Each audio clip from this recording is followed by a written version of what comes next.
hello, and welcome. Greetings, peasants. Yes, slaves, servants, Wow. all in indentured servitude. For today, we have a Jeez. grand announcement. Proud of you. Your lords Duke Ursinity and Baron Prodicus von Dronicus have ascended to the high throne of 5K. Let us all say 3 cheers for our lords. Hip hip. Cheers. Cheers. Hooray. Cheers. Hip hip. Here, great. Ursinity has the lordship of first. He's the firstborn of the 5Ks. Godspeed to him. But born 30 minutes later was Prodicus von Dronicus, who's the higher throne of 5016. Everyone's happy. Yes, very happy. We each have our own. How'd you like that one? I didn't think about it at all. It just happened. It's impressive, mostly because I was going to bring up something already that had to do with slavery as my episode. Oh, that this week, sucks. so- I actually didn't. I was trying to think a bit ahead, and I was like, servants, serfs, but really, all under capitalism are slaves. So you know what? Whatever. Actually, today we were going to be a Jeffersonian architecture podcast, and we're going to talk about the building of Monticello, which was built by slaves. And then you brought that up, so way to go on that one. But yeah, I'm glad we each have our own titles, right? You're at present. I'm 5013, you're 5016, so you are technically the higher MMR, and I am technically the victor, both by Yes. slim margins. So it's nice. And we're both tiny people, so slim things make sense with the two of us. That's two. We're the smallest of the That's show two. hosts, and yet the best. That's two. Very bigly, I must say. Bigly, yes. You said that's two, which was funny to me. Oh, did I say that? Yes. Yeah, you All said right. Well, that's two, which isn't. Well, No. regardless, I think that brings us into our week in Dota pretty Wait, well. okay. I know at this point, obviously, we're the Thursday show, so it's been brought up on last Has week's it? Friday show and more. Oh yeah, that's right. It did. Yeah. It was. But being that we have both of the esteemed 5,000 MMR or higher show hosts on this right now, I think we should both talk about. I mean, if I'm gonna say our week in Dota, quote unquote, but mostly I think we should talk about our climb and Okay. the last few hundred points. And we won't go into super detail because we streamed a lot of it, both of us. But you know, we had very different methods, I think, to hitting 5K, and obviously we both hit it at a very similar time. Sure. So what was your approach? What did you glean from it? Why in don't you your do it first? Because I can actually search Dota Buff to see all of my games real quick. Okay, well, I'm not going to do that because I have to hold my headset up because I broke it. No, yeah, But that's why I'm asking you to talk. All right. I can tell you that my climb to 5K was it was primarily Rubik first pick if I was playing support, and I played a lot of that. And then for some weird reason, I know many of our listeners, myself included, have this experience, but in solo queue, regardless of the MMR bracket, very rarely does nobody pick carry or mid. That almost never happens to me. I see it incredibly rarely. Even when I'm the highest MMR on the team, it doesn't matter. People don't see things.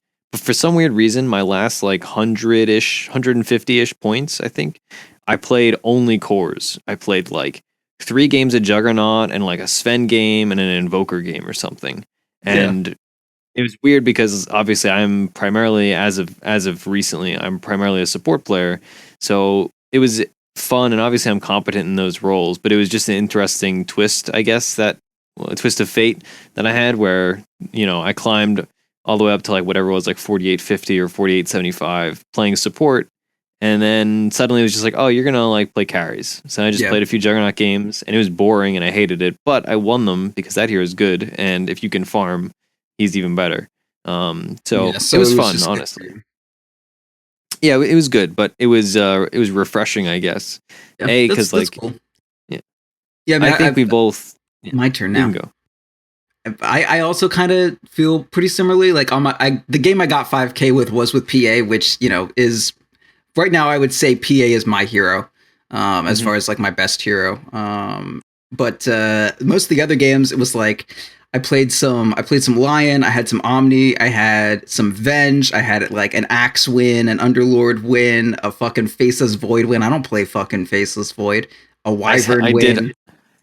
What? I saw that and I was very confused. I'll say that. I was like scouting you while I was at work because since we're different time zones Yeah. and different schedules, we play at different times. So I'd be at work checking Dota buff. I was like, oh boy, did he win a bunch of games? And I saw that one. I was like, I had to safe lane 1v1 someone. Like they were all just, I was like, okay, so like what safe laner can 1v1 and also like not die to a Slark late game and like is gonna, it was super weird. But yeah, and then I played a bunch of Drow. I historically hate Drow, but I noticed just like, hey, I'm winning my Drow games. Drow is winning a lot. It like instantly forces your team to have a plan. So I would just so by the end of it, like I saw you were getting close, and I was like, all right, I'm just gonna pick Drow, and I'm gonna tell my team to pick Omni Knight, and I won every game that I did that. So I was like, all right, free 5K, and then I just got 5K. Yeah, it's like the classic whatever patch it was, the classic Omni OD thing was back, but. Yeah, I know definitely mentality wise, I'm just happy to have hit it. And now, obviously, I didn't play rank for like a week because I was taking a load off, but I am excited to get back into it because despite like the kind of, ladder anxiety side of like, oh boy, you're at a break point, I really like, I don't know about you, but in these games where it's like an average MMR like 5,200 or 5K or whatever, I'm not feeling like I'm at my. I'm not feeling like I'm one of the weaker players on the team. Like I'm feeling pretty confident that like I could climb another few hundred points at least. I don't think I could climb too much more than like a few hundred points, honestly speaking. But I don't feel as though I've like hit my high point or my peak, right? So with that in mind, and obviously maybe next week I'm going to be on the podcast complaining about how I dropped down to 4,700 or something. But I'm feeling good about it. Honestly, like this climb did a lot to help me mentality wise and like finally having hit 5K and broken that barrier. And now like if I drop below it, it's fine because like, I've been past it and I have screenshots to prove it. Right. So it's taken a lot off my mind. And also like with the race component, it was good. Whether I win or lost, honestly, I just like I wanted it to be completed before I like relaxed. Yeah, and I'm just glad with the whole experience. It was a lot of fun. I definitely really enjoyed it. I'm glad that we hit it like almost, like within an hour of each other we got it, which was like super funny because I mean I've been working at this for like a year. And then you've been kind of like off and on, like getting that real steady, like slow climb. And then it was just like, whoop, same time. We both got it. Dude, that was fucking hilarious. Because I know there was that one Drow game that like I should have fucking won. And then my Sand King just fed. And then you were like, oh shit, better play quick. And then you got it. And it was like, God damn it, he's playing. I got to get it. And then we both got it. Anyway. But I don't know. I'm like, I hate pubs right now, man. I fucking hate them. So I kept being like, oh, is it going to be fun to go back to play? But like, I hated my games climbing to 5K. Like I liked Drow and I played really well, but like, I'm now done with Drow. I'm over that hero. It's been good for so long. I'm finally good at it and I can win games with it and shit. But I just like, I fucking hate this like Drow shit and I hate OD and hopefully he's just gone forever. And I'm really tired of all the fucking carries. And like, I don't know. I just hate pubs right now. Like my ranked pubs, I just fucking hate them. So I'm not sure if I'm going to get back into it until the next patch hits. Maybe like this current patch will change things up a little bit. But I need like a major shakeup before I try super hard as solo queue again. Like I still like team games and like playing. Oh yeah, my CSL team had their first game this week and we won Division 1, which we moved up from Division 2. And I'm really, really confident with this group of people. I've been practicing mid. But the one game we lost was when I was mid on Lone Druid because Lone Druid just sucks now. I can't pick that fucking hero. He's so fucking awful. Unless you like jungle him in a pub, then he's really good. But dude, a lot of things are good in pubs. yeah. But no, Lone Druid just is fucking shit. I hate that hero now. Yeah, I don't know. I don't really want to play ranked matchmaking until there's like a meta change up because I don't know. I agree with you and. I agree with you somewhat. I mean, I'm obviously in the podcast, like half of the podcast I'm on is just me talking about how unranked is so good. But honestly, after playing like... Wait, is that really what you said? Well, no, I mean, all the time. I love unranked. Like, unranked Oh my God. I play unranked constantly. I played one game of unranked, and it was just the worst fucking experience of my life. And I was like, all right, I'm never doing that again. And I started playing on my Smurf again. Yeah, well, see, my Smurf, like, I am so attached to all my cosmetics that it really bothers me to play on my Smurf. And also, like, he can't play ranked, or it can't play ranked as though it is gendered. And so that's kind of I don't play on my Smurf. Oh, mine can. Mine's old school. I have like an old ass Smurf. It's like level 6 or something, but I can play ranked. Ah, okay. See, mine is old, but like I just never played ranked on it, and it only has like 60 or 80 games or something played on it. And they're all like Battle Fury Invoker games, and like when I was doing the Yami Yugi LC build, and stuff like that. So that account is a little. Ask what that is. Well, you know Yugi from I know. But yeah, he yells, "It's time to duel!" Right? So how does that work into your build? I macroed on my mouse to have "It's time to duel." Well, I'm sorry, build. But I would just blink on people on LC, and I would just duel them, and I would yell that, and it made way too many button presses to be viable, and I missed many a duel because I was busy hitting that extra button on my mouse to say "It's time to duel" in all chat. Why not just hit it after you dueled? Because that's no fun. You gotta announce it, right? Yami Yugi, he doesn't say it's time to duel after the duel has begun. Like that means like they have already they're already made aware that it's time to duel if you're dueling them, right? So I also did the Lorax Pudge build, which is where you start with the Quelling Blade and you like cut your way into the trees and then you hook people into weird spots in the trees. Now with the new map, that's like less necessary because there are already so many weird spots in the trees, but regardless, I don't play my Smurf, but I've been playing a bit of unranked. I've been playing a lot more like casual 5-stack games too, which I used to play a ton of, and now I'm happy to get back into it. Like even played a Bloodseeker game just because I was randoming and unranked, and that hero is silly. But yeah, so my weekend has been fun, and I'm looking forward to hopping back into ranked and either climbing more or losing even more. But I have noticed like, as much as unranked, like you do run into like 5Ks and 6Ks pretty regularly because it's bracketed by like skill levels. So you run into people like that. In ranked, like it is more consistently good games. But when you do have a bad game, it feels much worse. But we've had this conversation many a time, so I won't drag on to it. Today, though, is the first podcast anybody on .p is recording post 6.88F. And so we're going to be doing a thorough patch notes review. We're not going to be playing a game today, though we will be putting up a VOD from a Hakuna Marana team practice game, just so there's some kind of content for anybody that's interested in that kind of thing. I know people always have good response to that on stream, so it'll be nice to have on our YouTube channel. But I broke my headset, and it is incredibly uncomfortable, so I'm not... I can't play and talk at the same time because of the finagled, MacGyvered situation I'm in. So I'm just saying, if you were good with duct tape, this wouldn't be an issue. Well, trust me, I tried. I do not claim to be a duct tape expert, but this is what it is. Anyway, so we're going to talk about a 6.88F as we are prone to do with all the patches, and this is a relatively short patch, but obviously because it is tiny boy patch. But a lot of the quote unquote minor nerfs have larger consequences for the heroes and the metagame overall. Drastic. Especially as Proud was saying that like latent patches, even though this patch is incredibly good overall, latent patches, metagames start to or are fully formed, and it's nice to have these little like 6.88E, D, F, whatever to change it up just a little bit, so it's still in a good place, but maybe hopefully in a little better place. So, I guess we'll just jump right into it, shall we? So there were no general changes. All these changes are hero-specific, and similarly to 6.88E, they are all nerfs, not a single buff, although... No. Well, maybe some, like, incidental buffs, but specific buffs. One hero that, like, actually got buffed. I'm quite sure that did not happen. No, I think I was looking at the overall changes. It's from 6.88A to F. Oh, no. I mean, because the last patch we did have, like, the incidental, arguable Omni buff. But, this patch is just straight nerfs. No, you're right. So, straight up nerfs. Starting from Arc Warden, the hero everybody hates, but fortunately we don't run into that much, just in general. Unless you run into the occasional spam. I don't even play it that much anymore. Or like at all. Thank God. Because even if the hero is really good, I just feel filthy playing with it. He's a fine hero.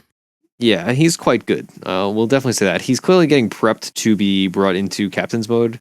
As, like, obviously that would make sense, right? Every hero has the end goal of being Captain's Mode. But his changes this patch were that Spark Wraith no longer dispels, however, it still slows. and his movement speed was reduced by 10, which I don't know what his base movement speed is right now, but 10 is a lot. I think it's 300 now. I think it might have been 310 before. It was Yeah. one of those things like, why does this hero just have good base move speed? Like, who decided that should be a thing? Yeah, he had a lot of good things at base before, so I'm glad they're slowly getting neutered. But you're the Arc Warden player. What do you think about this? I mean, movement speed is good to think about macroscopically, right? Whenever you see these really minor differences where it's like, oh, they gave Luna 5 movement speed. Intuitively you're like, all right, 5 movement speed, who really cares? But 5 movement speed actually matters in like the grand scheme of things. And so a 10 movement speed nerf he had is garbage speed. Now he's at 285. That's awful. Jeez, I was gonna say I remember him being around 300 because I remember him being slow. He was 295. Now he's Jesus. Yeah, so he's that sucks. I mean, this hero is so like that's like barely faster than CM, right? Yeah, it's like 5 faster than CM or something. Yeah, like Arc Warden can't deal with like the whole hero is based around zoning, and until he gets his entire toolkit, he can't really deal with anyone invading on his area. Like you just can't. So if you have worse move speed, especially in the laning phase where you don't even have your bubble to like make some extra space for you, you don't have your double up, so you don't have like a shit ton of mines to de-incentivize people to try to invade on you. He's so easy to gank at level 1 now. Like and the whole thing about countering this hero, like this, idea number 1 is stop him from getting his Midas, which means, pressure him early. And this will do it. I mean, if he's slow as fuck, it's really difficult for him to not get just everything destroyed about him all the time, the movie. Yeah, and he doesn't have defensive abilities that he skills early, right? Like, and even if he does, if you're on top of him, it doesn't matter. Yeah, you're not going to skill your bubble early. You're just going to get as many points in your mines as you can, and like maybe you just place a couple around you and you like scout for ganks with that. Like that's what I do. But yeah, he's that sucks. That's tough for him. It's rough. I mean, so I guess now thinking about Arc Warden, if you are going to pick the hero, right, you're going to have to think about having more consistent supports that can either roam to your lane and help you out, or just duo mid with you, or something to protect you, right? Like, you definitely want to avoid anyone who's going to gank mid. Like, I wouldn't pick Arc Warden against a Bounty Hunter, or Ricky, or an Earth Spirit, or anything like that anymore. Yeah, Spirit Breaker. Yeah, Spirit Breaker is just as bad. Spirit sucks. I've been seeing that hero a lot, by the way. He didn't get any changes this patch, but in one of my games up to 5K, I got carried hardcore by Spirit Breaker. That was just like the most like aggressive, like take charge kind of guy, and the hero is really good. And I really don't like that hero. And so it's scary. That's a base rush hero. You want nothing to do with any of those. Yeah. Yeah, I don't want anything to do with like Axe, Bloodseeker, Spirit Breaker. Those are my heroes that I don't play, nor do I like. Okay, and so Spark Wraith no longer dispelling, however, still slows. That's like a huge deal. I mean, any kind of dispel is a big. Like as Lone Druid, if I was ever against an Arc Warden, I would just never have Rabbit up. Like my bear would be missing like 50% fucking move speed and like 40 attack speed, and it was so fucking horrible. Like. Playing Lone Druid against like anyone with incidental dispels, Oracle is super rough.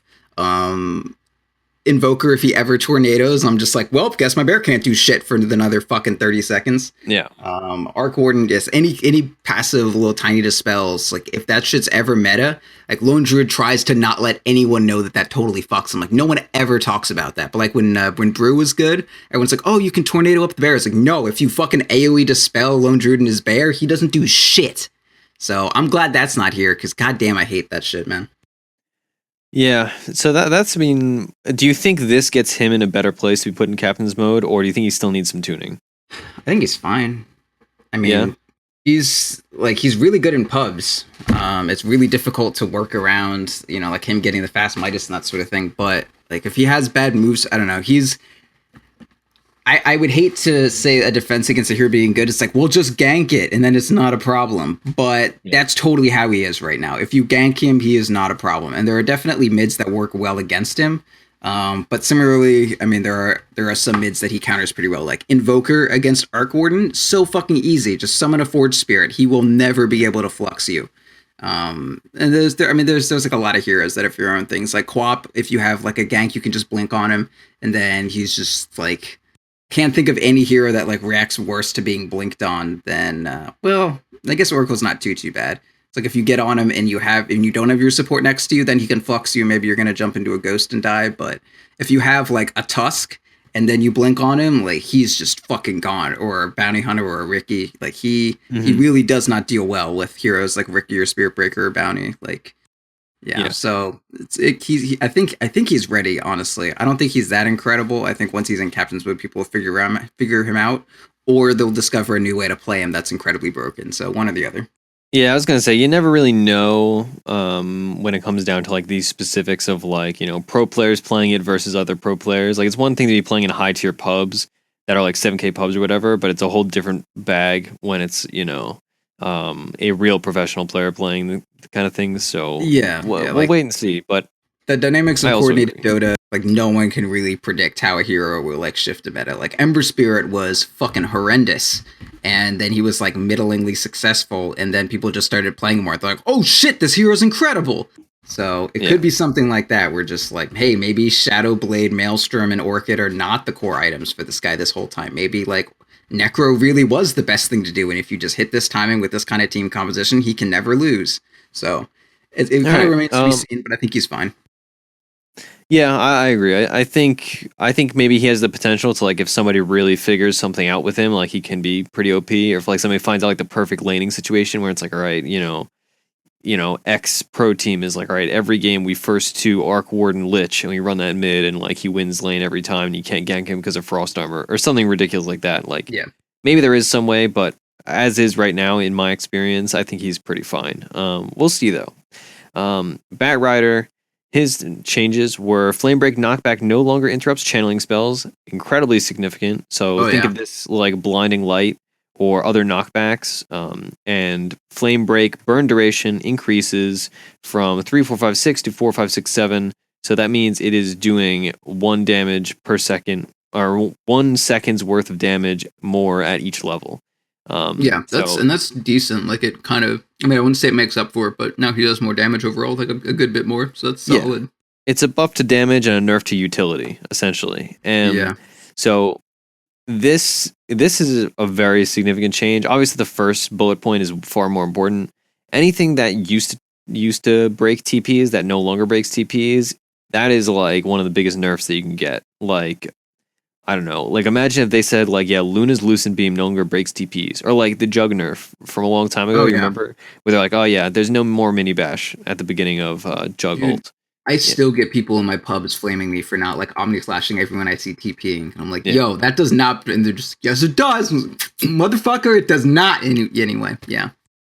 Yeah, read patch notes from 3 years ago or whatever. I know, honestly. But, like, there have been so many kills that have gotten by my Juggernaut because I haven't been able to break them. And, I mean, of course you can break a TP with a lasso, but that's often not what you want to do. And part of the strength of Flame Break was, like, someone could walk around behind a fucking thing and you could just toss a Flame Break somewhere into the trees and know that their TP got canceled and then wait for Firefly and walk up there and then you get them every time. But...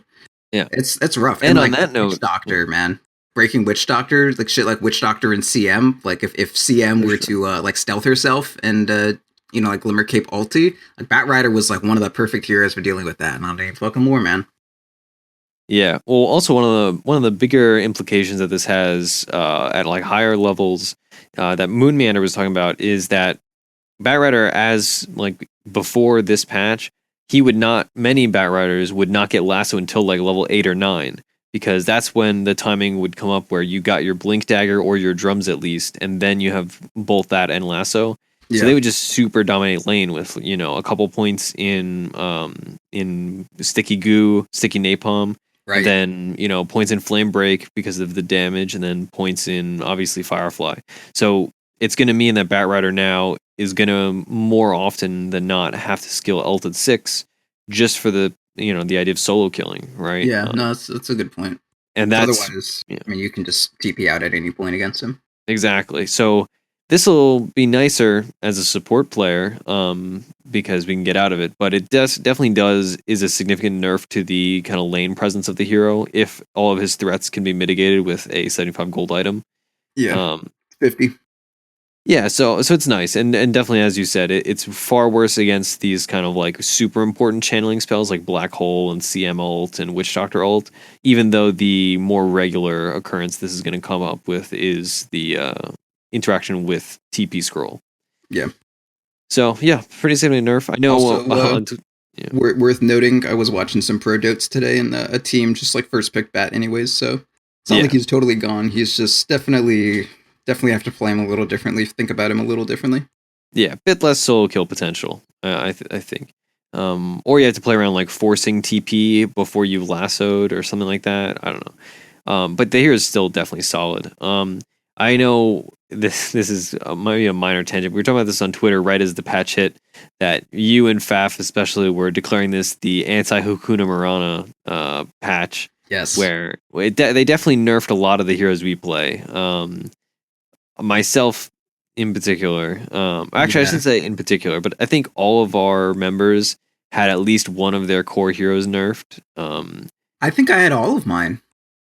Maybe not in any significant fashion for the most part, but yeah, pretty much every hero that I play right now has got nerfed this patch, except for maybe Sven. But I'm so like, I play Sven straight for a week and then I don't touch him for a week.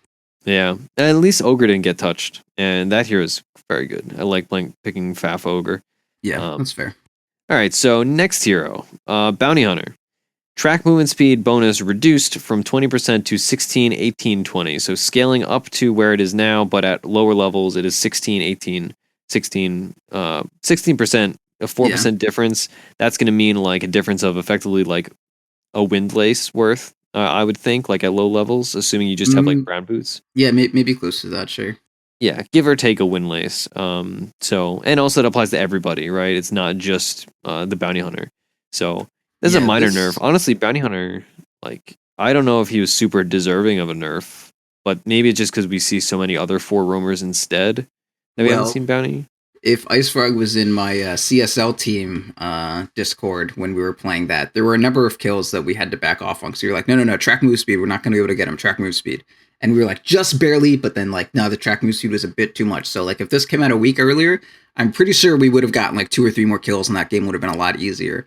So this is just funny to me because I wouldn't have thought about this at all. But then just based on my game Saturday, I was like, track move speed. Track move speed. Didn't get that kill because of track move speed. So, you know what? Thank you, because now I feel vindicated. Yep.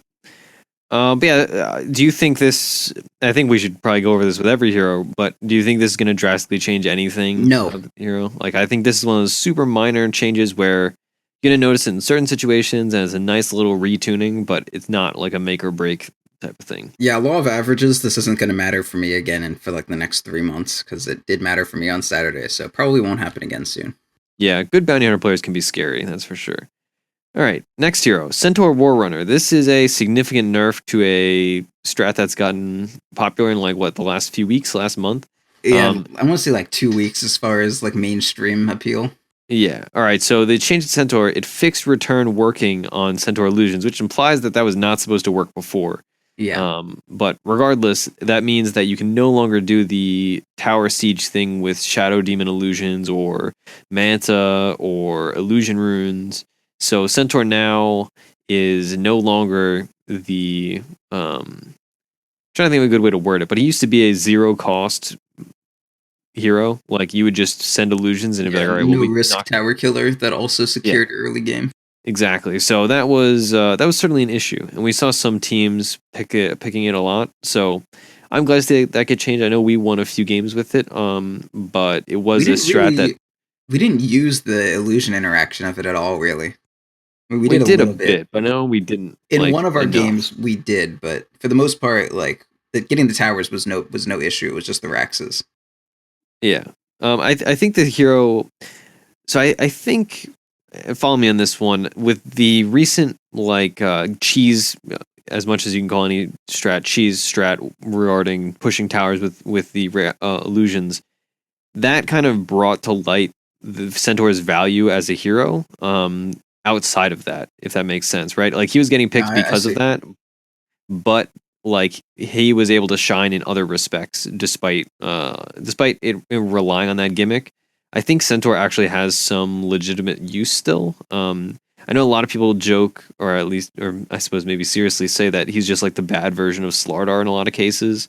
But I've been playing with more centaurs on our team, and I even played a couple centaur games, and I do feel like the hero actually has use and can totally work in certain comps as like a space creating safe laner, or like in some kind of like really aggro situations where you're trying to like either end a game early or make space for like a super greedy mid pick or something, or combat like an aggro try. I feel like he's still just fine. I mean, as far as abusing it to kill towers and that sort of thing, like, yeah, that gimmicky part is gone, but he's still like just as good as he was at like getting the game to a winning state, right? And so like as long as you have some decent push behind him, and like you don't need to pick Shadow Demon or be really worried that they're gonna pick Shadow Demon in response. So like maybe you can get more of a team fighty pushy support, and yeah, just get like I don't know. You could even do like a Naga mid or something if people can still play that. Yeah.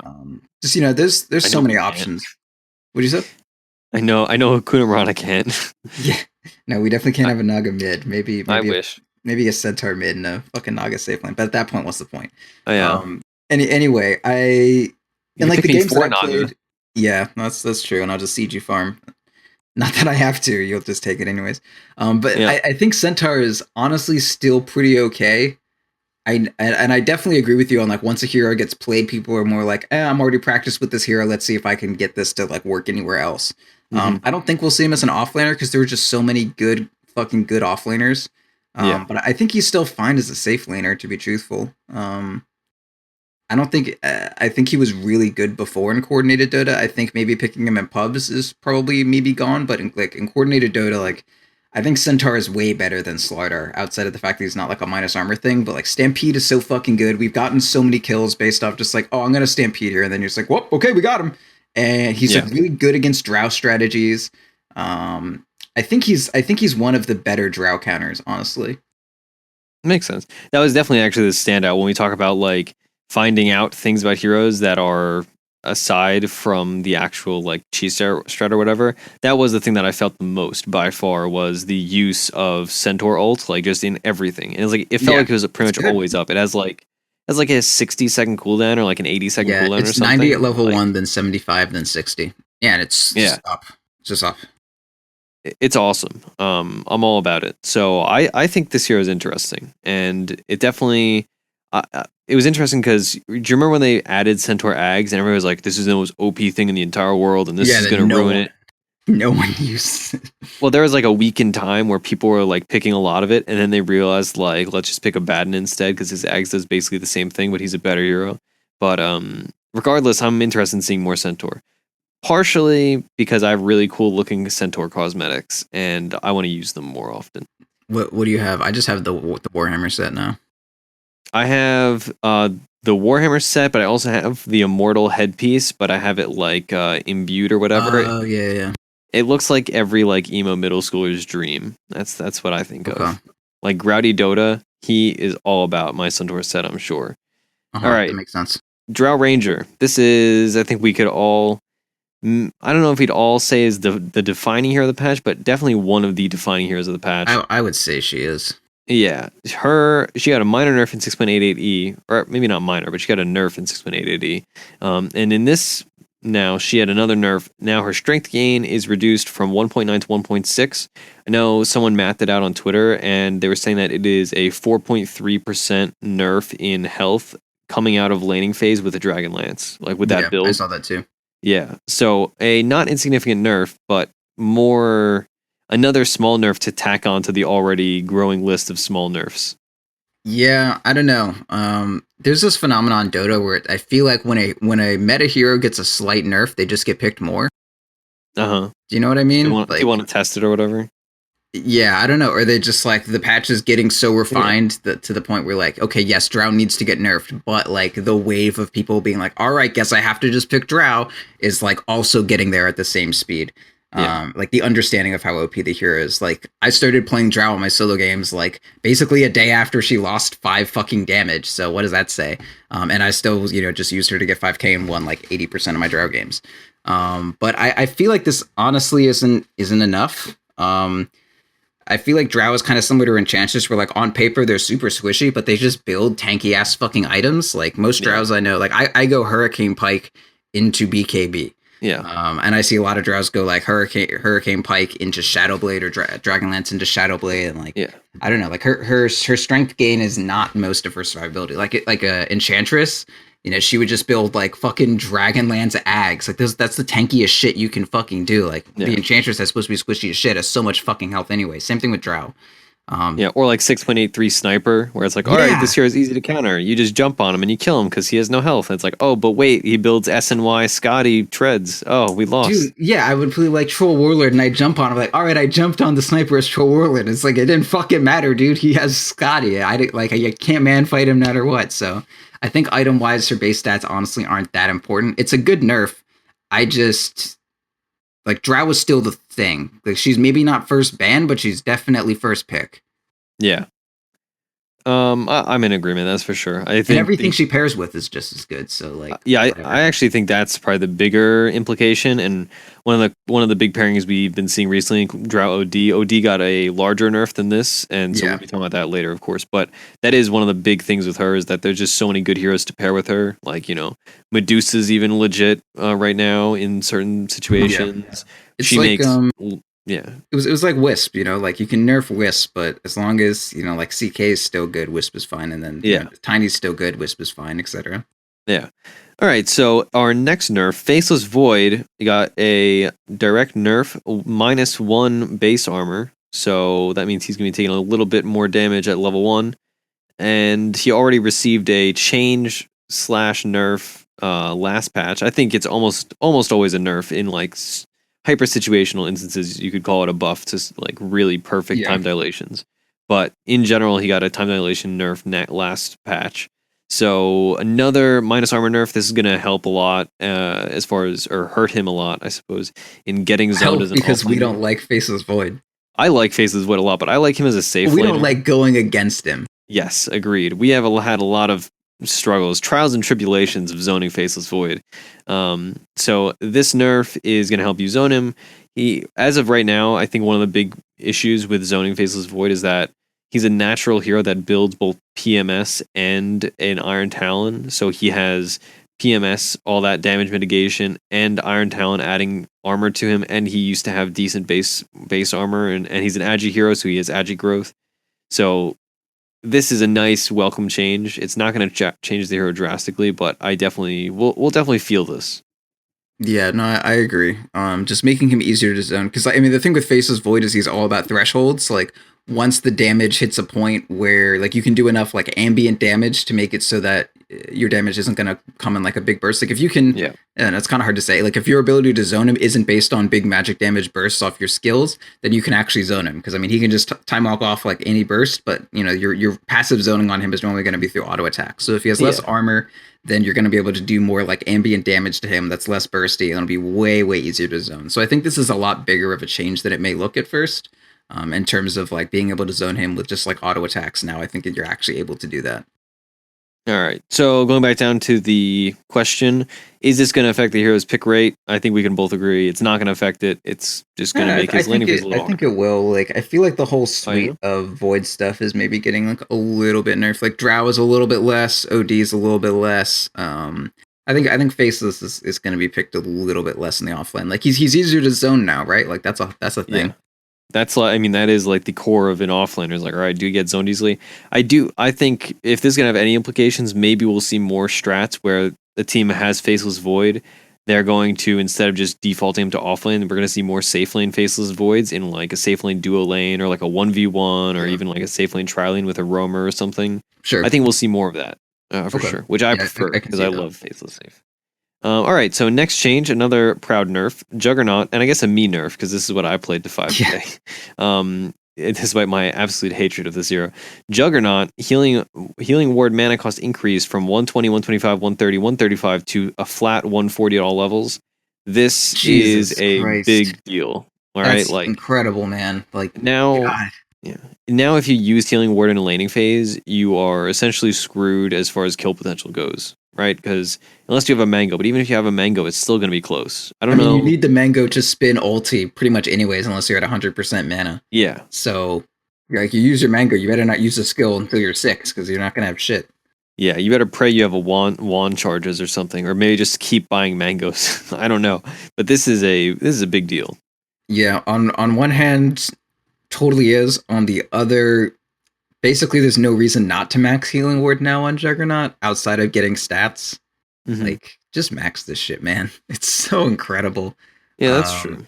But I mean, obviously it's worse if you didn't max it before, like, or if you did max it before, it's still just worse. If you didn't, then I mean, it's just like the difference is 20 mana at level 1, which seems kind of insignificant, but especially for such a long it's like a minute cooldown. It's like 20 mana on a minute cooldown ability, and then it goes up to only a 5 mana decrease. But I don't know. I feel like Juggernaut plays so close with how much mana he has for his spells. Like if you don't have any gaining items at level 6, you barely have you have like 2 more mana than you absolutely need to spin ulti. So I feel like items like maybe Magic Wand and like having a Magic Wand and definitely finishing your Aquila. Like if you're going Battle Fury, you're probably going to need to finish an Aquila now. I know there's a lot of people who are not getting Aquilas with their Battle Furies, which I think was pretty solid. But you're definitely going to need something like a Wand or an Aquila, just something, or just a shit ton of levels and stats. But also leveling Healing Ward, you get a lot more out of it, I guess. Versus you don't lose any mana cost on it. So if you skill stats instead of Healing Ward, it's kind of I don't know how I feel about that. But you definitely need more points and stats now. But also there's no reason really not to put more points in Healing Ward. So it's like some kind of balance is going to need to be found. But all I know is I really need to get my Diffusal up quickly because that like 8 int is more important now than ever. Yeah, very true. I feel like this nerf is most going to be felt in fights, like in those early fights where, your Juggernaut is, it's even worse TPs to a fight, but let's say, you're fighting the safe lane right now as is. If you have a mango, you can feasibly, kill somebody with an Omni Slash and your Blade Fury, run away, and then, kite them around with a Healing Ward behind you. But now, with this change, if you're level 6 or level 7, you're not going to realistically be able to do that because you're going to be like, 30 mana short or whatever compared to before where you were only a little bit short. So I think that's really when you're going to feel it. And then obviously, as you said, once you have your items running, it's not going to be a huge deal at like 30 minutes. But it's about, these little minor changes to the early game are what, have much larger effects on the mid to late game. Especially because Juggernaut right now is left alone a lot of times to just 1v1 an offlaner, right? And just like, kill them at level 6 or whatever. So we're going to see less of that. Yeah. Right. So I'm just wondering how the Proud build is going to reckon with a wand. I feel like I'm just going to have to get rid of my Quelling Blade very early on and get a wand out of that. Yeah. Wand, good item. All right. So that was one of the big Proud nerfs, but this coming nerf is the big Ursi nerf. Kunkka, torrent cooldown reduced from 10 seconds at all levels to 16, 14, 12, 10. So worse at level 1, 2, and 3, but it equals out to be the same. Torrent also just got a rework on the damage in 6.88E, which was a nerf to level 1 torrent. So we have seen 2 huge level 1 torrent nerfs. And then Ghost Ship Rum, damage reduction changed from 50% down to 40, 45, 50. So basically, core Kunkka is unchanged. Actually, that's not even true. But core Kunkkas feel this less. But Kunkka is now, I feel like since TI, IceFrog has very clearly said, I don't want the Lanham build to be a thing that is the best thing on Kunkka support and also the best thing on Kunkka carry. Or not carry, but mid. So he's been de-incentivizing that more and more. And then I think he did that last patch and he was like, yeah, this will get rid of it. And then we still did it. And I think there's a lot of that going around this patch. They're like, this nerf will surely solve the problem. It's like, didn't do it. Yeah. Looking at you, PA. But yeah, so this nerf, though, I feel like this is the real nail in the coffin for the Lanham build because it's like what, like 160% of the cooldown that it used to be at level 1. And like with the Lanham build, what you would do is you'd have 1 point torrent, and then max Tidebringer and 1 point X, and obviously you get a boat. But this is a really big deal. Like your early roaming is going to suffer like crazy, and at level 1, a lot of times with certain mids that excel at killing people, it's not that going to be that big a deal. Like you'd only be getting 1 torrent off. But if you're doing these like early rune fights or whatever, a lot of times in these rune fights, you currently pre this patch, we're getting 2 torrents off at least. Yeah, but now you're going to be getting 1 off. I have very specific memories of like some fight, and then like we get the setup on the torrent, and then like someone's about to get away, and then there's just like, oh, final torrent, wow, nice torrent Ursinity, that was great, and you're like, haha, yeah, I got the kill, but like that's gone now. It is gone, even more gone than it was in 6.880. So this really suffers, but I think like again, like I feel like this is something we've said about numerous of these changes so far, and I'm sure we'll say about more changes. It's a nerf that doesn't affect you in the long term. It's more about the like, your first few ganks are going to suffer a lot, but in the grand scheme of things, the hero's not going to change drastically. It basically just means that I feel like unless pro players disagree, I think I will almost exclusively, unless I'm against a Meepo, be doing the old build that I think is tried and true, the Mana Boots, Aether Lens, Blink, Earn build, compared to the new Lanham build that is now, I feel, gone by the wayside, except for maybe in some very specific situations. Yeah.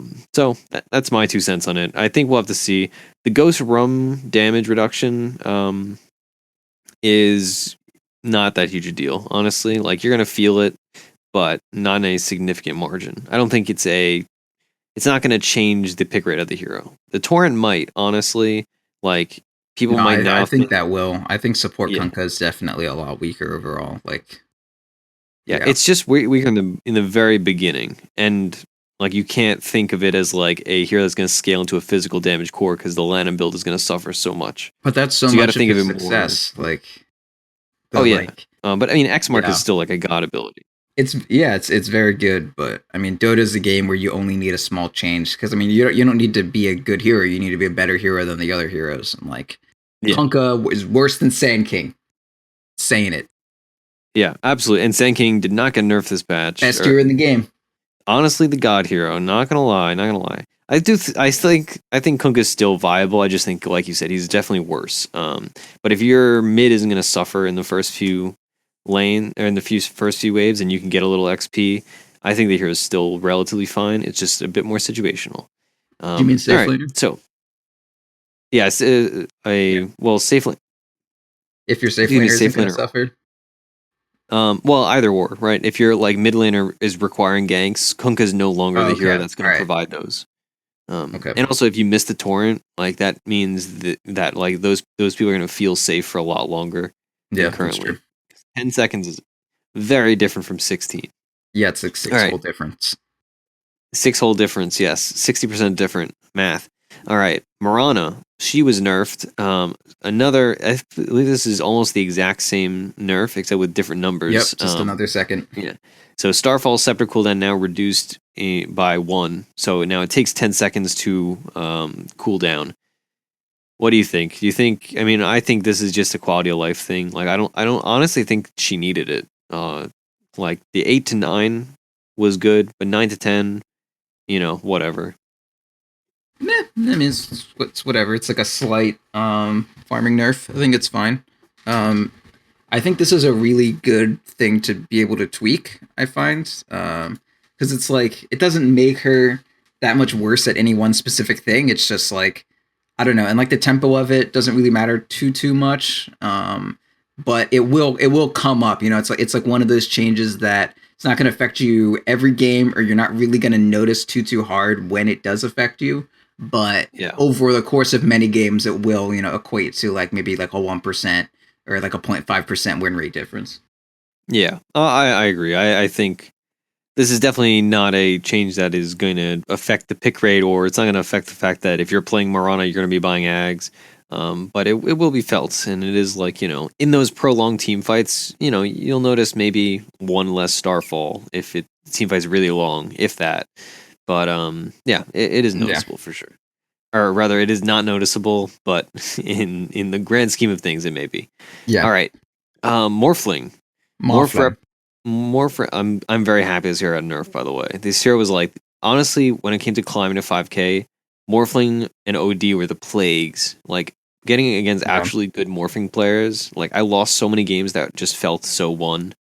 And then it was just like, oh, but it's a late game and Morphling is shotgunning down all our heroes and it just doesn't matter, and good game. So thank God. Yeah. Morph Replicate rather. Cast time increased by 0.1 from 0.25 to 0.35. Base damage reduced by 4. His base damage was already pretty low, so now you're gonna be further incentivized to be doing these. Heavy morph. Heavy morph agi. Heavy morph agi. High risk. I guess high reward, but like aggroing against him is pretty strong now, honestly. Yeah. Or like just contesting him and all, because like the way I've been noticing more morphs playing is like you almost morph full agi. I see most morphs go to 420 just because it's memes.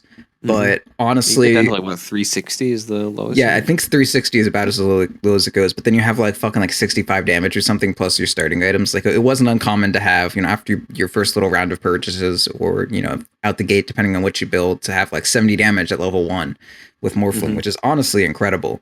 Because like someone would, like your support would be zoning an offlaner, and then the offlaner would be focused on your support, and then you would have 360 health, but you'd be fine to just like toss a couple right clicks, or once you're level 2 you'd be able to like waveform and then auto attack for 70 during the waveform, and then auto attack once more, and they're like, shit, I can't man up on this fucking 360 health Morphling because I've already taken so much fucking damage. And then you would just like go fucking out of control with all this damage, and like every hit that you did would just like fucking chunk their health bar, and they're just it's so fucking strong. So anything that makes that a little bit less good, and makes him a little easier to go aggro on, because I feel like dual laning against him and not letting him get to that point where he can just like two-shot you is totally the way to go against him. So I think this is good. I think the other big thing that we'll notice is if you like meet him at rune or like gank him in jungle or whatever, and you force him to get waveform level 1, assuming he didn't skill in base, which some morphlings do just so they don't have to spend mana morphing, although usually it regens all the way. So you will definitely regen almost all of your mana by the time you're even able to use a spell that's going to cost mana. There's one game where I was playing morphling, and I think Faf like clarity'd me, and I was like, why the fuck did you do that? I'm fine. Yeah. It is one of those things where like you feel uneasy because you're like, oh, I need more mana, but really you don't. You don't have a spell.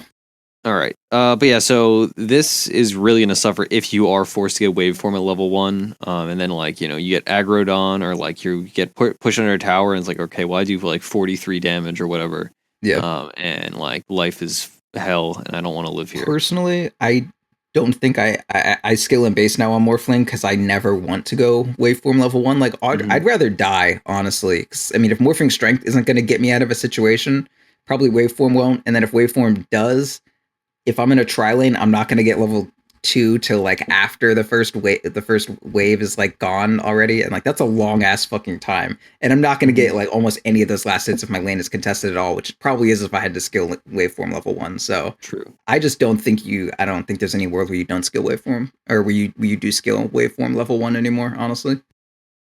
All right. So this hero, what do you think? Pick rate going to change drastically? I think you're going to notice it. But last change was a significant nerf, honestly, and I don't think this is that significant, but it definitely punishes bad morphling players. Like the replicate, like the only reason the cast point on replicate will matter is if like there's a lot of times where I'm getting ganked with someone. Not to say I'm a bad morphling, but like I can play this fast and loose because the hero is so dumb. Like I can just be somewhere where I don't even have a replicate. Someone tries to gank me, I make a replicate of them, run the replicate one way, I run the other, and then I can morph to it. But if I have a longer cast point, maybe I get bashed in between my cast, or Lion stuns and then waits 0.3 seconds and then hexes off of it and gets another 0.3 seconds of stun when I'm trying to cast a spell. So it's pretty significant, and I think it punishes bad morphling players, which I like.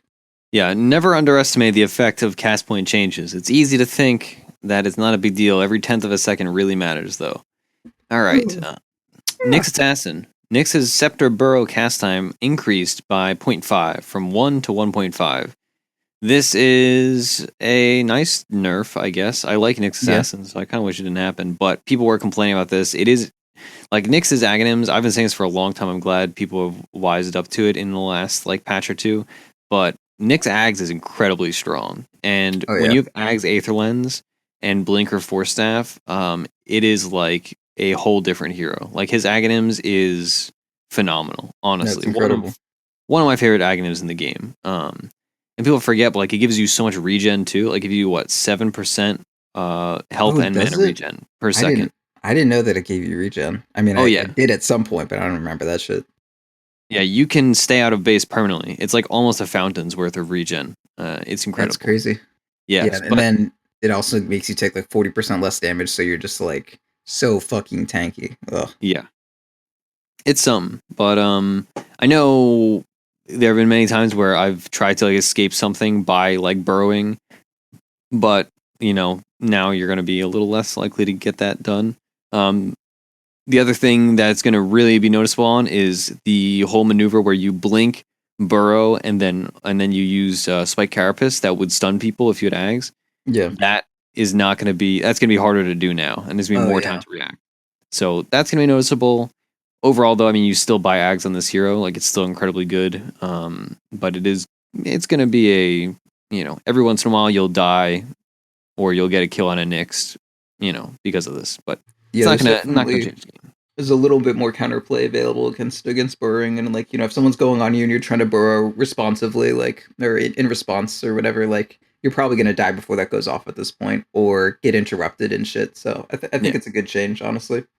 Yeah, it's nice. I mean, it's more of a nerf to the aggressive burrow plays than it is to the defensive burrow plays. Because right now, like, I mean, if you have Ags, Aether, and any mobility item, or even without a mobility item, honestly, you can still just sit behind your tier 3 and just burrow and just impale away. So it's definitely more of a aggro Nyx Ags build. You can still turtle just as well. You can still like area control just as well, but the like aggressive moving around like fucking shock and awe Nyx assassin through burrow is no longer nearly as much of a thing.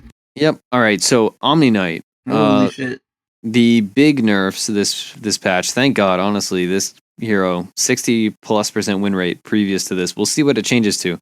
So Purification got hit pretty hard. Cast range reduced from 700 to 575. Point reduced by 0.5 or 0.05. Excuse me. Purification cooldown reduced by 1 second. Repel duration rescaled from 46810 to 5678. Repel cooldown increased from 14 to 20, 18, 16, 14. Yeah. So basically everything about this hero that's good was hit. This is definitely more so a nerf to the safe lane support Omni that doesn't get a ton of levels and isn't aggressive. And the Omni that is in the off lane bullying with like, your degen. Yeah, degen Purification is not nerfed nearly as much in the laning phase. One could argue they're buffed in the laning phase, actually, between the Purification cooldown reduction and the cast point reduction. And, well, I mean, that's really it. But the safe lane support Omni that just, like, sits behind your Drow Ranger and is like, I'm going to keep you alive, is now going to suffer by a lot. It's pretty rough, honestly. What do you think is the biggest deal of any of these? The range on Purification, man. That's so incredible. That fucking, oh my god. Because I mean, this is already a hero that actually wants a Aether Lens pretty bad. Like, there's so many things that are so good on Omni Knight, and even Aether Lens is up there. I personally prefer Force Staff, but I think I might even have to go the Aether Lens on this hero now. But I usually go Blink and Aether Lens. I'm all about it. Okay. I mean, I don't buy Aether Lens as much as Blink, but if I buy Blink almost every game on this hero, and if I can afford it, obviously. But and it's mostly just because of that, right? The hero has pretty slow animations, and his cast, and he's so positioning based, especially even more so now with the Purification cast range reduction. But yeah, I agree with you. This is definitely the most significant one. 125 range is a big deal. And like a lot of the stuff with Omni Knight is like you're trying to catch up to people while also like you're trying to be near the people you're trying to save. So like you're trying to be near danger, but you're also trying to be safe. So a lot of that play was based around like I would always find like ledges to be up, or like I found this. There's so many times where I'd be fighting your like Radiant top tier 2. And maybe some fight would be going on like near that kind of spire area. There's like a couple like small chasms next to, and then there's like that spire. So I would always like be on one side of that and then like drop a heal or repel or something, and then like if the fight moved, I would force staff across it. But like now, if they are anywhere across any distance, I'm gonna be like, you're fucking out of range, man. I can't do anything. So like, Yeah. honestly, any small range change is so huge when you're trying to maneuver around like the map architecture like that. So honestly, like just thinking to any game where I've played Omni Knight, like this would have just fucked me. So here's the big question: with all these changes, does Omni Knight still have in like let's say a month to adjust for whatever? Will Omni Knight still have a above 50, let's say 53 or 54% win rate? Yeah, it'll be I 50, think so. 57 in lower, and then maybe like 52 in 5K plus. Yeah, I think healing is just so good, and the base format or like the basic kit of the hero is just so strong that he's still gonna be incredibly strong. But yeah, I definitely think the days of Omni spamming are gonna suffer. Slacks, we'll see what he falls to. Maybe that'll redeem us, our new 5Ks. That's what like I assume people say this to you too, but so many people made Slacks jokes to me. They're like, "Oh man, now you just became just as good as Slacks," and I was like, "Oh god, okay, well." No one actually makes fun of me because they understand my raw talent. Yeah, well, I won't make any personal digs, but Because we're above that. raw talent. Well, no, I mean, one of us spammed Drow Ranger to hit 5K. The other one just kind of played whatever the team needed. That's all. That's all we'll say. Anyway, Okay. let's get to the rest of the heroes. Because we're uppity 5K players now. We have no need for personal disputes. We're purists about skill and the game. Okay. All right. So Oracle nerf. This sucks. I hate it. Oracle Purifying Flames mana cost increased by. So it used to be 50, 60, 70, 80. Now it is 80, 85, 90, 95. Which is 30 more points at level 1 for an ability that you're spamming. You're not necessarily spamming, but you're using often in a fight. In tandem with other abilities for the most that part. are also mana intensive, like your Q, the Fortune's End. I think it's I'm called. looking it up. Yeah, Fortune's End is 110 mana. That's so if you wanted to like do a nuke with the two skills, like that's 190 mana now for like the nuke combo. Yeah, so this is rough. And also, he just got hit with a nerf last patch of the minus base damage. Yeah. So, Oracle, still, I would say, a good hero, but not like. This is significant. Now, like, so at higher levels, we're seeing a lot of Oracles do like Tranquil Soul Ring builds because you could just get away with it if you were really smart about mana management.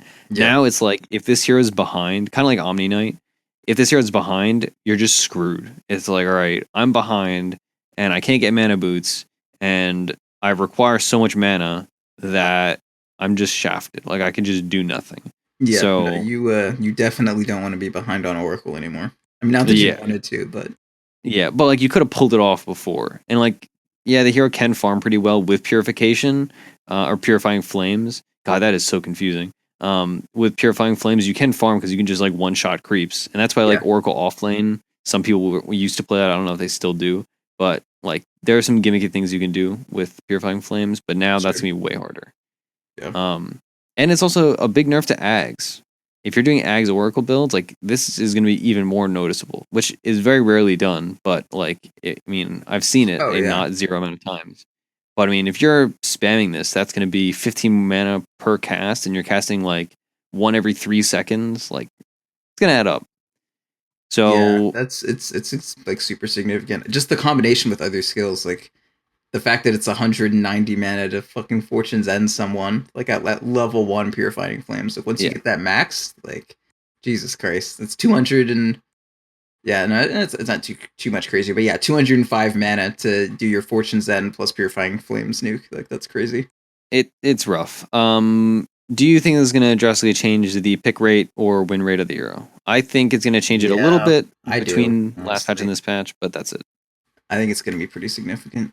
Yeah, I think we'll notice it. I think our team will reconsider picking Oracles sometimes because it's like, it's just that much worse. I definitely wouldn't pick him outside of a Drow team now. Like Omni Knight is worse. I feel like Oracle is the best support for Drow lineups still. But I like Dazzle.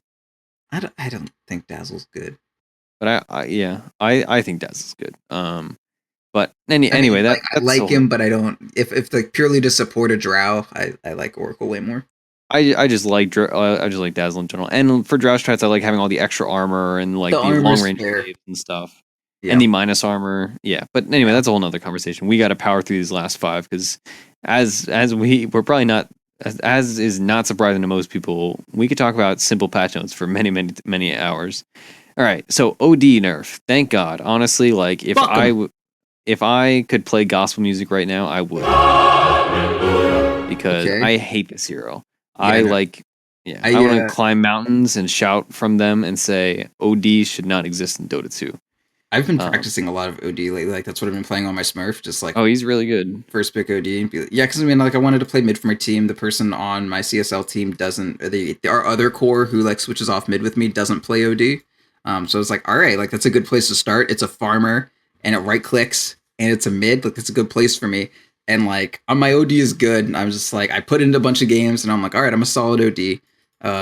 Like, dude, you can do so much cool shit. My favorite thing with Hurricane Pike is if we had like good vision, I would just blink on top of someone and then Hurricane Pike them. And then I would just like gain 16 int and be like, all right, when's the fight going to start? It was just fucking hilarious. So cool.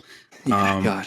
Dude, honestly, it was so much fun to do that shit. But no, fuck that hero. I'm so glad that he's nerfed. If you listen or if you follow me on Twitter, last thing I think I fucking said was like, who the fuck decided Odie should be good again? Like, I hate that guy. Yeah, agreed. All right. So the actual nerf was 6 less base damage, which again, like many of these nerfs, is a early game nerf to laning phase. Right now, his laning phase is way too strong. Yeah. He's a late game hero that has a good laning phase. Like, what the fuck? Yeah, and he's like impossible to gank because he has like 4 armor at level 1, and he has like 660 health or like 830, 900 health. Yeah, he has a lot of health, a lot of armor. He has evasive abilities. He has all these kind of things.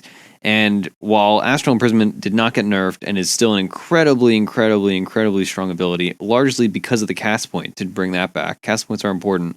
That's the thing I know most about Astral, is not the damage, not anything else. It's the fact that he can do it without any cast point effectively. And it's 0.25. It's there. Yeah, I feel like it's not. I feel like it's almost instant. But when I play it, there's definitely like anytime I want to dodge a spell, it's normally like very, very fucking close, or I won't be able to. Like, yeah. Well, regardless, the base damage change is going to hurt him in laning phase for sure. It's gonna make CSing without Astral Imprisonment that much harder. Like, yeah, sure, you can still assure CS with Astral and still zone out the enemy mid and say, oh, you can't deny because you don't exist on the map for the next 3 seconds. But this will be significant. That's for sure. That's. I feel like he's still good in Drow lineups. Like, I feel like Drow OD is a good set of heroes to have still. I think Drow OD is still top tier, but outside of Drow, I feel like OD is a lot more manageable now. Yeah, I mean, I'm still going to be banning him. I'll say that much. Yeah. All right, so next nerf, Phantom Assassin. We brought this up earlier. Stifling Dagger cast range reduced from 825, 950, 1075, 1200 to 525, 750, 975, 1200. So it scales up to being where it is now, but at earlier levels, it is drastically lower. Like, this is a huge nerf to A, support PA, but B, mid PA in the very early laning phase where like you're trying to establish dominance. You're going to suffer for it, basically. Like, 525 is not a lot of range. Yeah, but you're also not level 3 for a very small part of the laning phase. Yeah, but it's like the first 4 waves or whatever. Yeah, I don't know. I mean, you're not really dagger spamming too much before you get your bottle when it's cost 30 mana anyways, so I don't think it's that big a deal.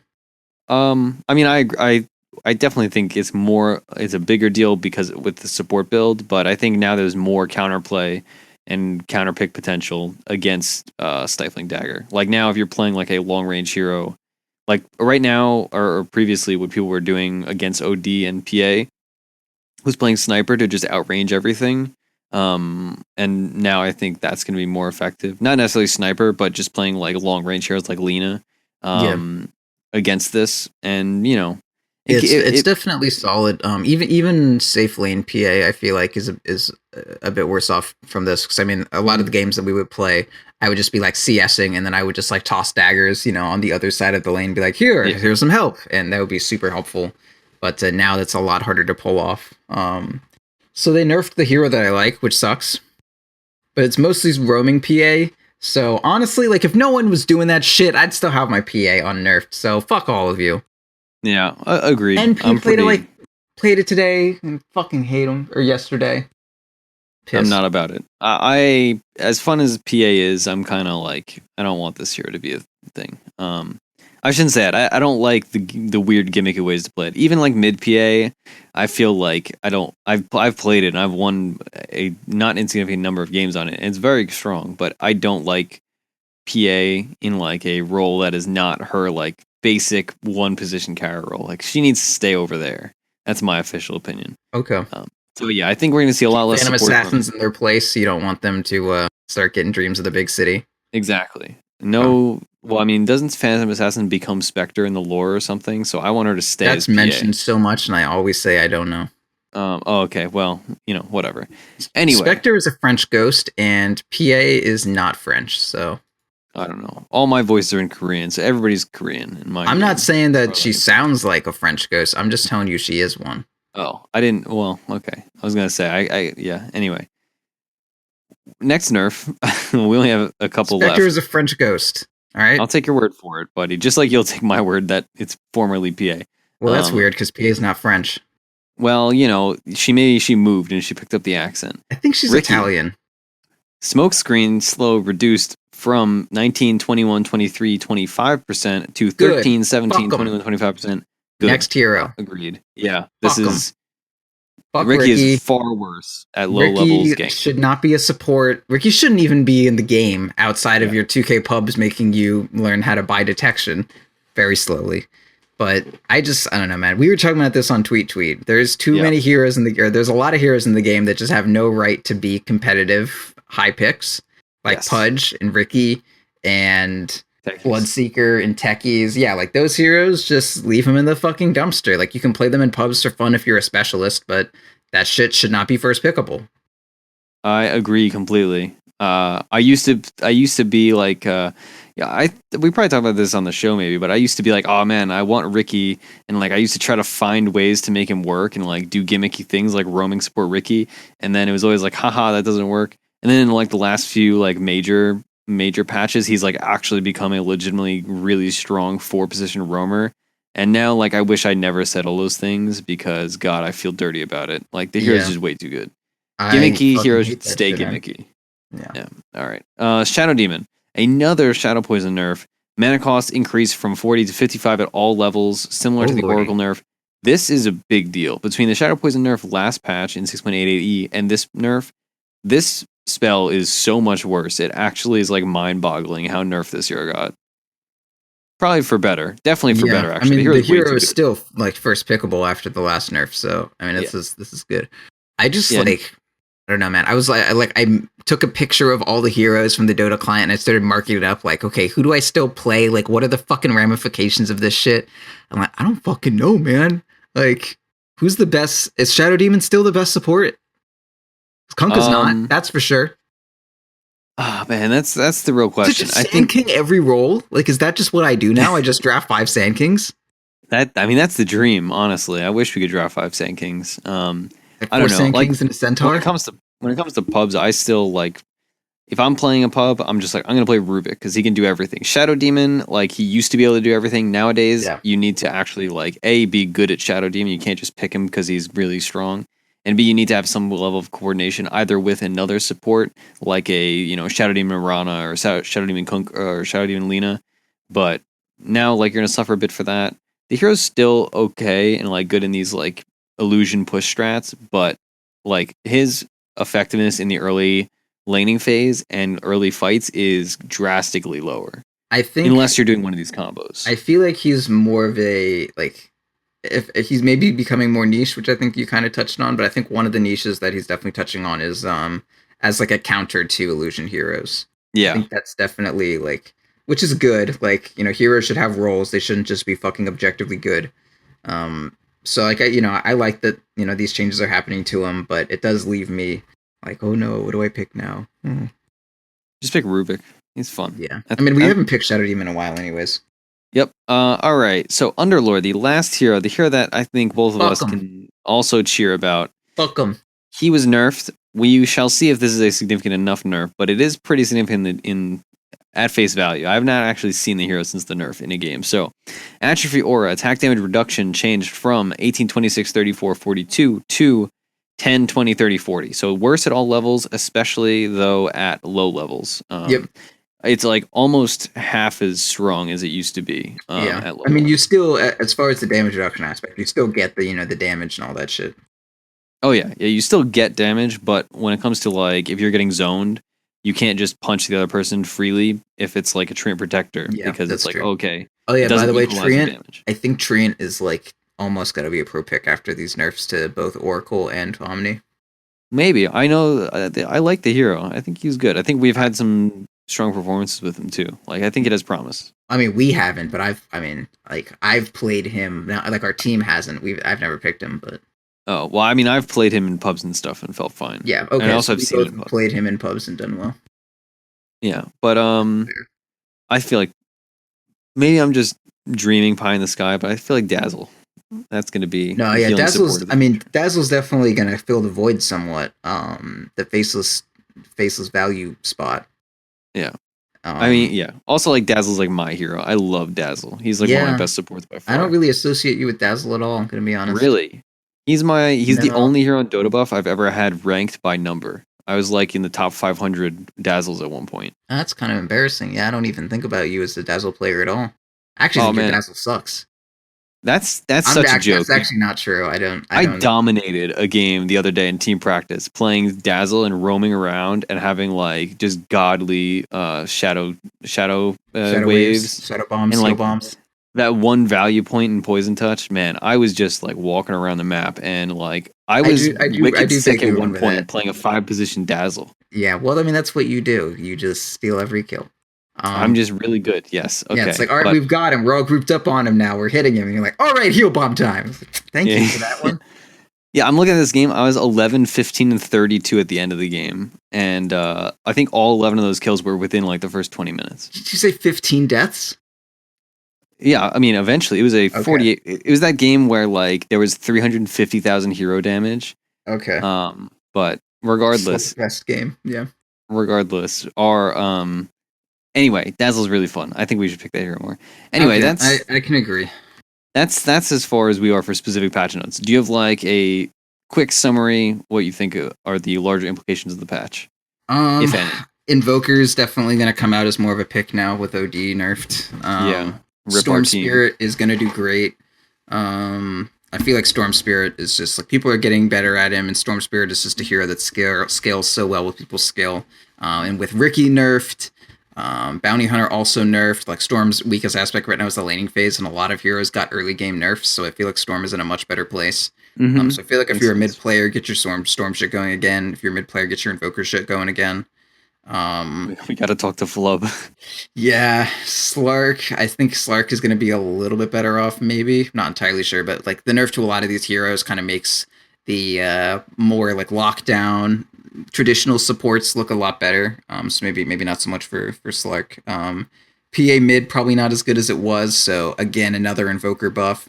Jug mid probably not as good because I mean part of the reason like bottle was so good on Jug mid was like even if the bottle was just giving you mana, you can turn that, or if you were like really low health, you could like healing ward, and the bottle could kind of like balance out your health and mana really well. I don't know, like, and Jug is also good against Invoker. I feel like almost every Invoker nerf got dealt with pretty well, but then Drow is also still fine for Drow Invoker. I don't know. I feel like Invoker is pretty strong right now. This is definitely a pretty big buff for Invoker, I want to say. I think Invoker is better now. I feel like it's going to be more of Invoker, and I feel like Invoker's stronger, and that Invoker's win rate will increase, and that he's a better hero now. Good. And also that Invoker is stronger, and he builds Midas, and it's good. So I think you really summed it up. I think we're going to see more of the more traditional supports, less of these, Invoker support. Probably more Invoker. I almost jokingly wanted to say, like, hey, let's draft 4-position Invoker support and play like, I would have done it. Then you would have been mad. No, I wouldn't have done it. I wouldn't have done that. I was gonna say, A, I don't think you'd do it ever, but B, I think it'd be fun. I actually like Invoker offlane a lot too. So yep. Anyway, I think this patch had a lot of like hero specific changes that are gonna minorly affect win rates, but not necessarily pick rates, which are kind of the nerfs that I like to see personally. These very standout nerfs to me are definitely OD, PA in that 4-position role, Ricky, and Omni. I think those are the really big ones, and Kunkka. I think those are the really big nerfs. So I think in the next week or two it'll really shake out. Anything you like that you feel like you're going to be able to pick more of now that you weren't before? I was just talking about Dazzle. I like that the implication of Dazzle. Invoker for sure. Invoker I feel like is better now. I'm going to be excited to play more Invoker as I play more like casual 5-stack games and stuff, and actually have to play mid. That's about it, honestly. I'm glad I don't have to worry about picking Omni Knight because it's just a really good hero, because I honestly really don't like playing him. So now, like, I can just be like, oh yeah, he was nerfed, he sucks, and then I picked him twice in my CSL games. We won both of those, and like, man, my strat. I mean, he's a good hero. He was incredible. Let's pick him and you win. Now it's gone. I really think now Omni's best position by like a good margin is as offlane. It is no longer. You might be right. Like, I feel like right now, pre this patch, Omni was similarly good, maybe in like little different ways, in both a support position and an offlane position. But now I feel like the offlane is going to be notably better than support Omni, for sure. That's kind of my takeaway as far as Omni specific goes. Yeah. Yeah, that's my gist of it. Okay. So I'm going to hop into the plugs then, and we can close the show. Okay. So you can watch us stream on twitch.tv/.ptv. I stream there. Proud streams there. Roland streams there. We also have the in-houses Wednesday nights at 9 EST. You missed it if you're listening to this show, but you can come to them next week. They're always a lot of fun. Our website is defensethepations.com. On there, we have, if you click the ladder tab, a Discord link. We have a special link. It's discord.com/gg/.p, I believe. If I'm wrong, check it on the website, and it's there. And you also have our ladder for the in-houses, and we have an Amazon banner there where you can click through that. It costs you nothing, and it just gives us a little bit of the money as an affiliate link, and we appreciate that. It never hurts, right? You can also support us. You don't know. Maybe it does. Maybe it hurts you emotionally or something, but it's still worth it. Hurt yourself for us. If there's one takeaway from our plugs, it's that you should hurt yourself emotionally to support the show. Yeah, if you I certainly do. In emotional duress for my benefit, that is like the best way to endear yourself to me. Awesome. All right. So again, to support us, not necessarily through emotional struggle, but instead through monetary things, and in a way that you can get actual rewards, patreon.com/defenseofthepatients. That's where you can go and subscribe to us, or whatever they call it. I don't know. And you can, throw us a little money, and become a patron.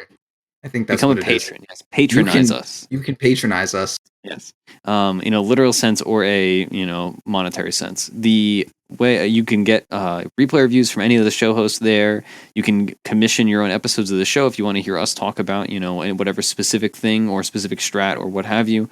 Or if you're just saying like, I really hate listening to Ursinity, you can say, all right, I want to listen to a Theorycrafting Thursday episode that is just, Cyphus and Wazoo or Proud and Flub or whatever. Like, if you want to do that, go for it. I believe in you. I support it. Anyway, you can also go to our email, defensethepations@gmail.com. Send us info there. If you have questions, if you have comments, if you have suggestions, etc., we would appreciate it. Another way to contact us is on iTunes through their review system. We appreciate that a lot. It helps us a lot. You can also contact us individually on Twitter. I'm at Ursinity. Proud is at Proud Dota. Our show is at .p_show, where you can find everything under our banner. And we also have a Reddit, r/defenseofthepatients. That's where all the shows get listed, etc. And last but not least, we have a YouTube channel, .ptv1. It's a numerical 1. And you can find all our stuff there. We have Fafnir's replay review series. We post all our shows there if you prefer to listen through YouTube. We also have, of course, Theorycrafting Thursday games. And for this week, I will be posting one of our Hakuna Marana games for the fun of it, so that there's some kind of YouTube content for this week. And that's always a good time. So I think that's it. And remember, if you don't like the patch, I'm sorry. And it's probably not our fault. And it's not your fault. So just blame Ice Frog or whatever. Ice Frog.